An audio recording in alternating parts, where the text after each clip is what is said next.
So this morning it started raining about 4 a.m. and I just decided I'm just not gonna hurry, and went out, got the bear bag, and now we're cooking breakfast in the vestibule, hoping that it's gonna taper off. It looks like the rain will probably stop by 8 o'clock today, so at least we can have a drying session with some things. Inside everything is dry, but the tent fly is quite wet. 50 degrees last night, and quite comfortable.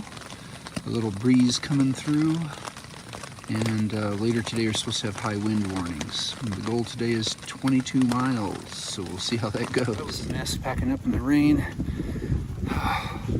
so hopefully we'll get a stop to the rain and there will be an opportunity for some drying a little later. It's just a little foggy here, and wet, and muddy, but beautiful. To me, this is just as beautiful as a bright sunny day.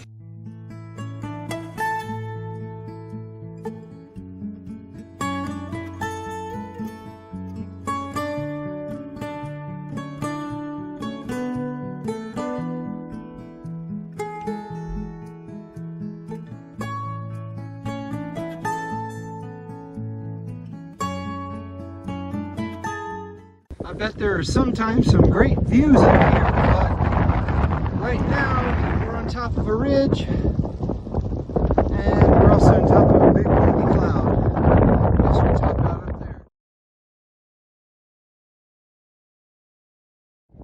Yep, this is the trail. The sun is coming out. Woohoo! And the trail is returning to normal. Yay!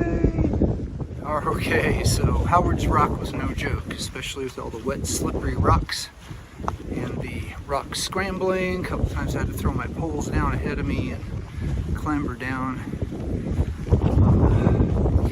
But it was fun. It's a challenge. I always go slow any place I'm in footing that might end my hike or take me off trail. I just go slower. Yeah, so it's just under 2 miles to the lunch shelter I'm targeting. And that will be a welcome respite. Spring beauties are back.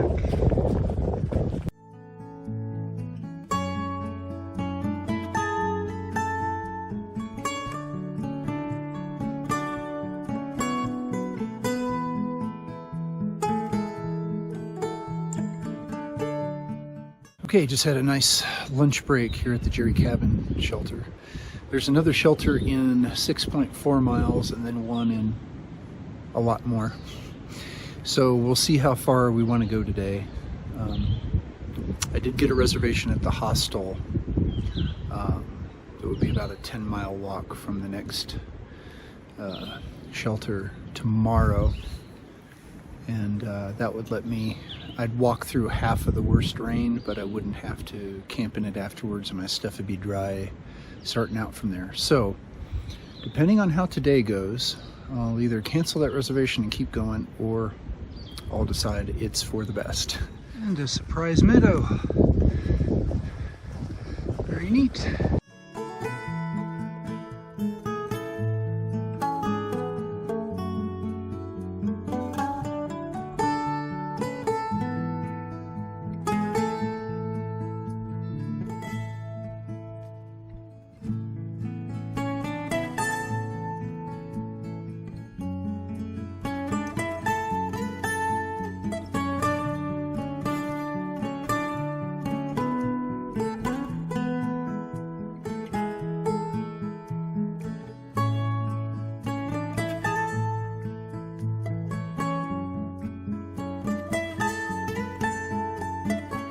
So I just had a great break here at this little spring, and in looking at the map, I discovered that in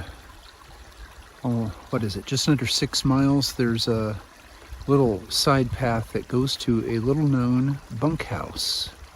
It has bunks and microwave pizza and stuff like that, and that would be ideal for making mileage, saving money, and getting out of the rain, because if I could just stay there for most of tomorrow, I would miss it. All right, let's try that.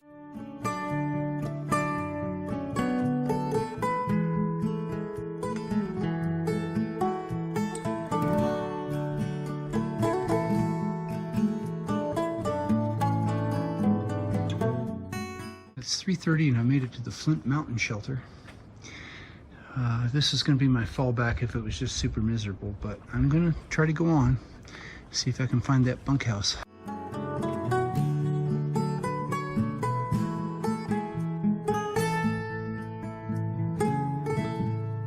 We made it down into Devil's Fork Gap. Looks like the devil was in a good mood on this day. It looks like the trail crosses over there. And it should be about half a mile to the road that has the little bunkhouse. Okay. I guess this is it. It's 6:35 and the Serenity Shuttle has landed in the Laurel Hostel. Trail mile 311.8. So I had about an 18-mile day today. Just 0.2 miles off trail in a lovely little hostel that doesn't advertise and does entirely by word of mouth. So I've been out here with a couple of absolute legends of the trail, Walmart and Hippie, who have hiked this trail like every year for 6 years. Stories are great, personalities are great. The proprietor, Tim, is super.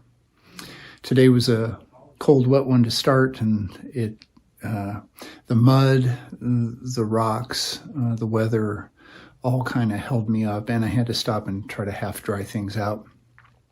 So, didn't quite make my goal at 22, but it's 32 miles to Standing Bear Hostel where I'm going to resupply, and I should make that easily. So I'm going to see what the weather looks like in the morning and whether I want to go out or not, or whether I hang out here for a while. So now it's time for shower, 2 microwave pizzas, some donuts, and a good night's sleep. So thanks for hiking with me, and remember, we're doing the impossible. That makes us mighty.